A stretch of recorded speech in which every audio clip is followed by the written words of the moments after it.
if I know, I have no objection to that. Sir, I'm saying it in all seriousness. आप बताइए. Yeah. वरना कैसे होगा? Okay. I have no objection. I have no objection to that. वरना house का sense ले लें. ऐसा नहीं होगा. इतना बड़ी बात की है सरकार ने, जवाब तो देंगे. I have no objection to that. But I am only saying that 12 hours is the time allotted, and 6 hours we sit up to 8 p.m. today. Tomorrow 8 p.m. With that, 12 hours will be over. So that tomorrow by 8 p.m. discussion has to be over. Tomorrow by 8 p.m. discussion will be over because 12 hours, by the time it is 12 hours. No, but no, sir. We are very clear on that. If the reply is on Wednesday, you can take, means I speak not only for myself, but for the opposition colleagues also. No, the government. It has to then be there, and the government is here, the minister is here. It has to be very level field. We do not want it. I have reasons. No, I understood I have your reasons. Point. I understood your point. No, sir. I will also be very transparent, because you start, the government always has the advantage. Naturally, the president of the ruling party moves the motion, which is his right, very good. So that space, which message to go to the people, even in the media, that gets restricted for the criticism of the government. Final day, it is only 100% only the government. What others have to say in response as the debate evolves, it cannot be frozen. Then that will not come. The 100% space goes one way. We will not accept that. No, every party will get their due time. Now, Sri Navanidh Krishnan. Yes, Sri Navanidh Krishnan. Thank you, Honorable Deputy Chairman. I thank the Honorable President Rangarajan for delivering the speech in the joint parliamentary session. Since I am hailing from Tamil Nadu, a burning issue, I would like to draw the kind attention of this August House and also to the central government and especially to the Honorable President. Because now the Tamil Nadu young students are preparing for the +2 examinations. At the same time, they are worrying about NEET examination. Now, as per law, NEET is in force. But I would like to draw the kind attention of the central government and also to the kind attention of the Honorable President. At the same time, I thank our senior member, Mr. T.K. Rangarajan, who has done a wonderful, brilliant thing, that is writing to the office of the President to know the stage of the bill passed by the Tamil Nadu legislature seeking exemption from NEET. For that letter written by our Honorable Senior Member T.K. Rangarajan, the Office of the President has given the reply that the Office of the President did not receive the bill passed by the Tamil Nadu legislature. Now I want to raise the issue, and also I would like to draw the kind attention of the Parliamentary Minister, because this is concerning about the powers and jurisdiction of the central government and also the exclusive jurisdiction and domain of the Honorable President. My humble submission would be, my reading of Article 52, 53, 74, 73 and its proviso, Article 246 and 254 of our Constitution, it is very clear. I am not accusing the central government, but I am urging the central government to take note of the mental agony now our children, Tamil Nadu children, are undergoing.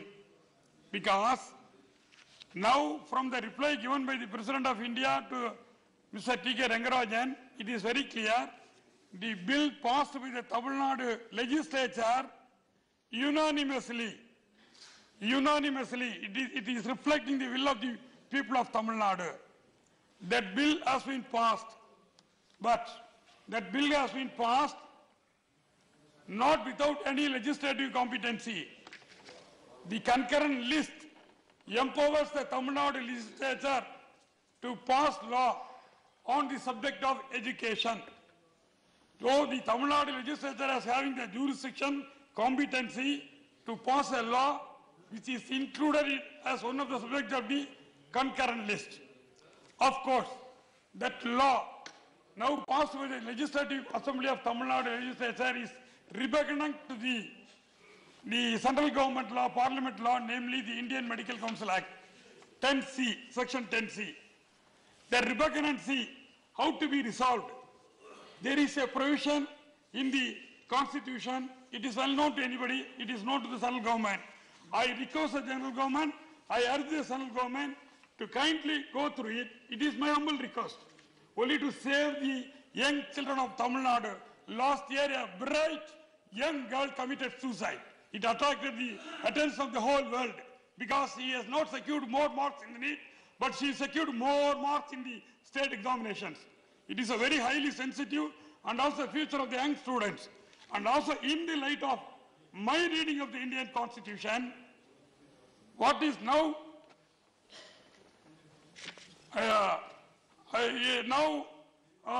the inaction on the part of the state government and also inaction on the part of the president, it causes violation of the Indian Constitution. How? Because what is vested with the Honorable President is the executive power of the Union of India. So the President is the head of the Union of Executive Union only. So he discharges the executive powers of the Union of India under the name, seal of President.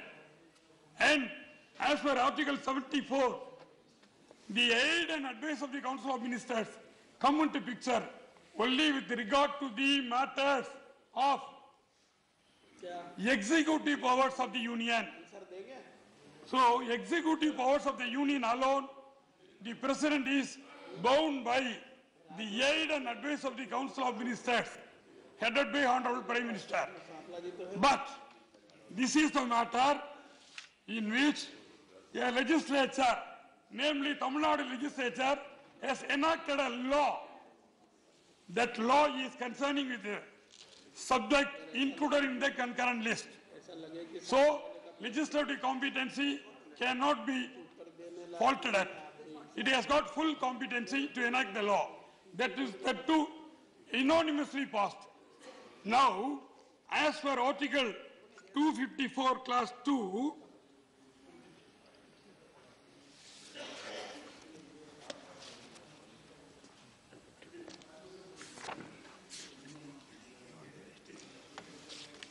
Article 254, inconsistency between laws made by the Parliament and the laws made by the legislatures of the states. Class 2, where the law made by the legislature of state with respect to one of the matters enumerated in the concurrent list contains any provision repugnant to the provisions of an earlier law made by the Parliament or an existing law with respect to that matter, then the law so made by the legislature of such state shall, if it has been reserved for the consideration of the President and has received his assent, prevail in that state. Further, I would like to draw the kind attention of the central government, provided that nothing in this act clause shall prevent Parliament from enacting at any time any law with respect to the same matter, including a law adding to, amending, varying or repealing the law so made by the legislature of the state. So my humble submission would be the powers conferred upon the Honorable President under Article 254 is not within the purview of aid and advice of Council of Ministers and Honorable Prime Minister. It is an independent power vested with Honorable President, because the legislature's powers, especially Tamil Nadu legislature's power, cannot be exercised by the central government. It is very clear. So the central government's power is only executive. It is not judicial. it is not legislative. And that too, legislature powers of the state government, namely the Tamil Nadu government, cannot be taken over by the central government. So what is contemplated is the president, according to me, with the due respect to the office of the Honorable President, President has no say in it. If it is reserved for his assent, he has to give the assent. Then it is up to the central government to introduce another law to amend, vary, to do anything else in the parliament.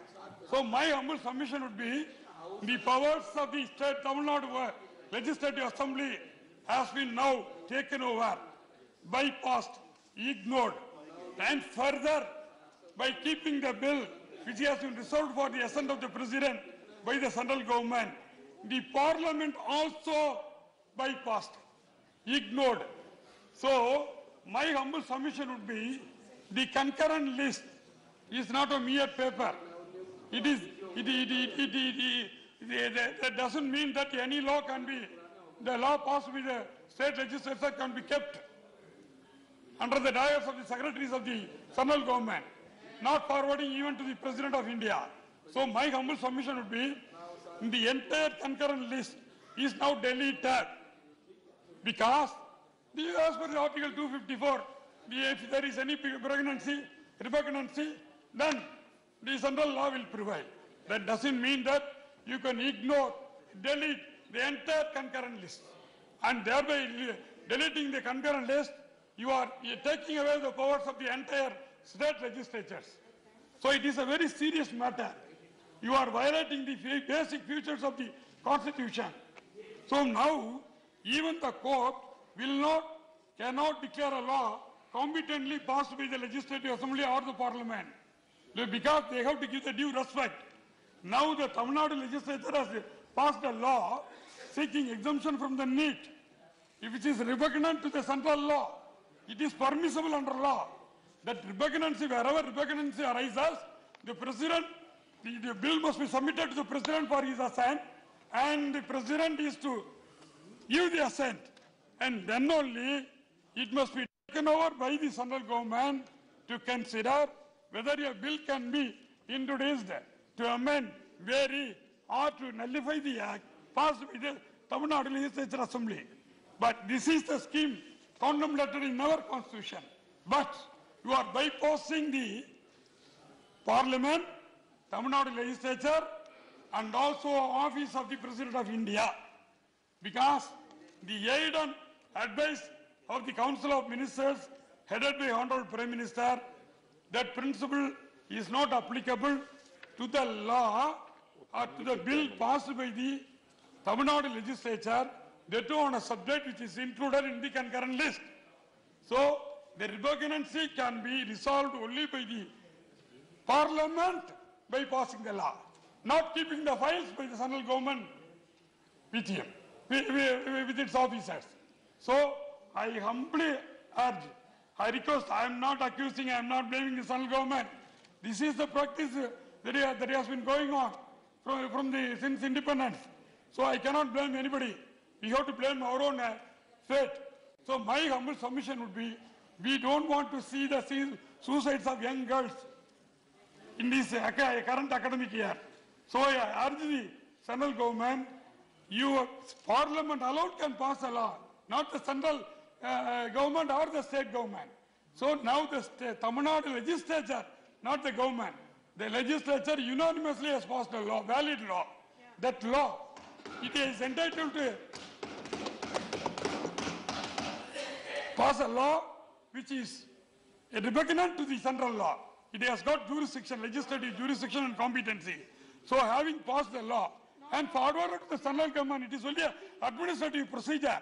It must be, I urge the, even now, I humbly urge the central government to forward the bill to the Honorable President. And Honorable President must bow to give the assent. And then only the central government can examine the issue. And its jurisdiction ends that as soon as the bill is introduced to vary, amend, abrogate, or to do anything else. Then it is a matter of domain in the parliament, jurisdiction of the parliament. Parliament alone can say it that the law passed by the Tamil Nadu legislature is not valid. So my humble submission would be, now the concurrent list is now deleted by the central government, which is the basic feature. Without concurrent list, our government, our constitution, there we cannot exist. So my reading, and also I request the BJP is full of intellectuals, no doubt about it. By force of habit, all the files, any bill which is repugnant to the central government is kept without doing anything, or which is refused, the assent is refused. My humble submission would be, it is a very, very serious matter.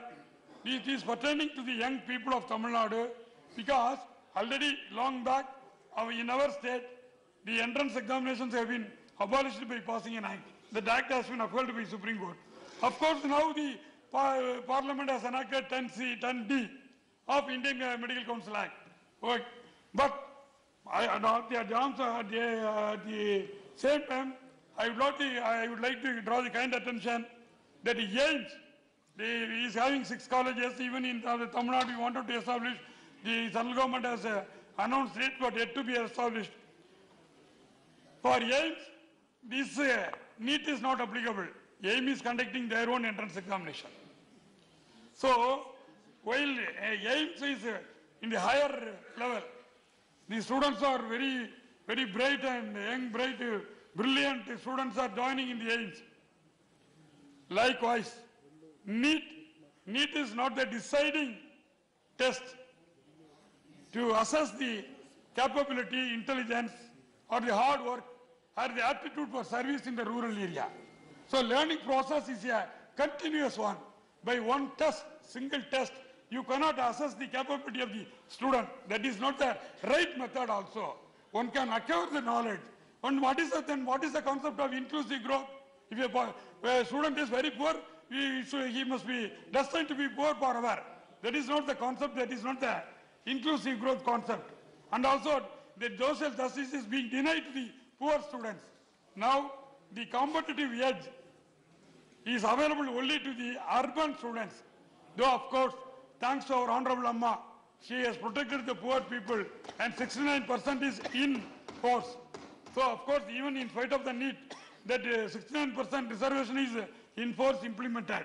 But even in 69%, only the rich, urban people of that respective communities are enjoying the benefits. So the first generation students hailing from poor rural background, not able to reach the medical colleges. So that is why the doctors, those who are studied in the government quota with the lesser cost, as soon as they become doctors, they never go to rural area. They confine to the multinational hospitals. So corporate hospitals.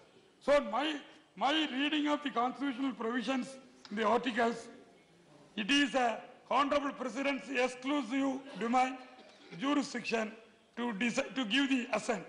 Even with due respect to the office of the Honorable President is bound to give the assent to the bill now passed by the Tamil Nadu Assembly, because this bill is to protect the poor rural students.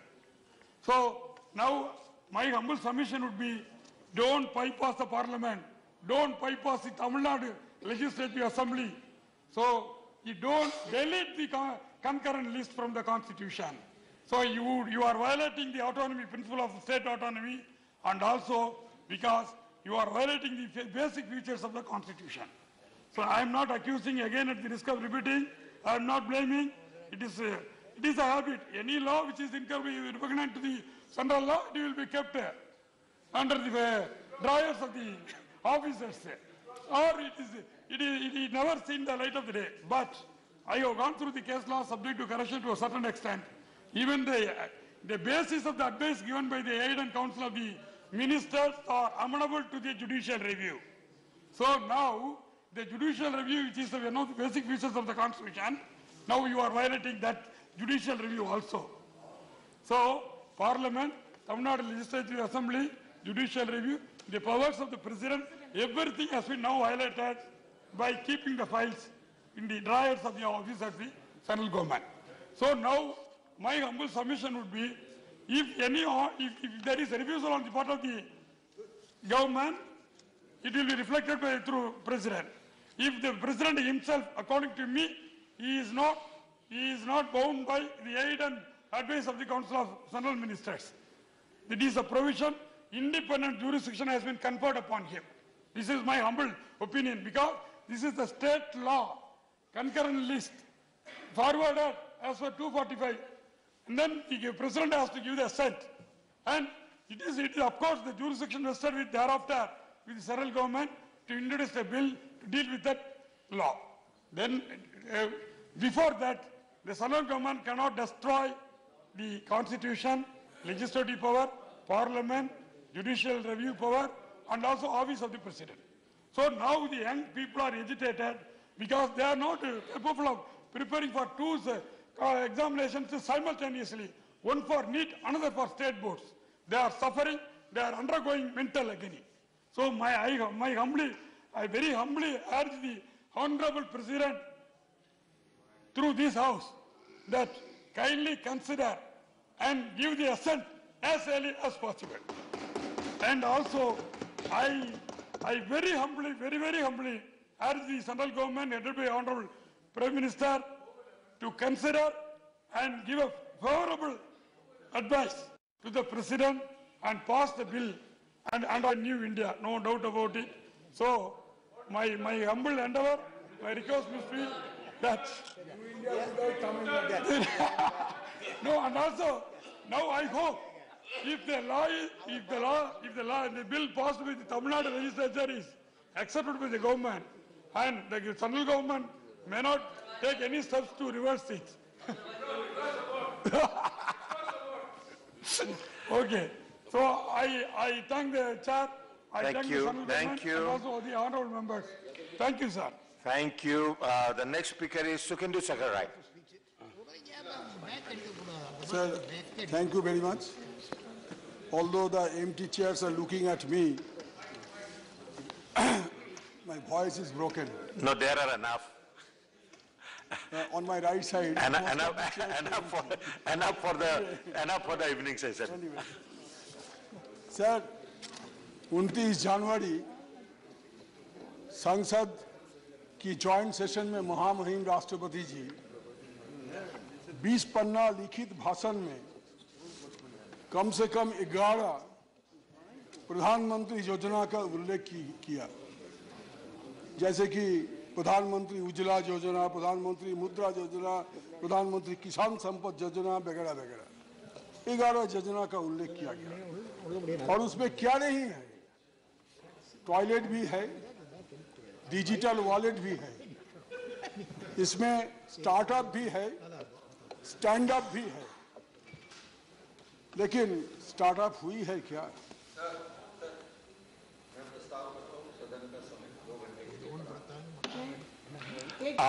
That has been already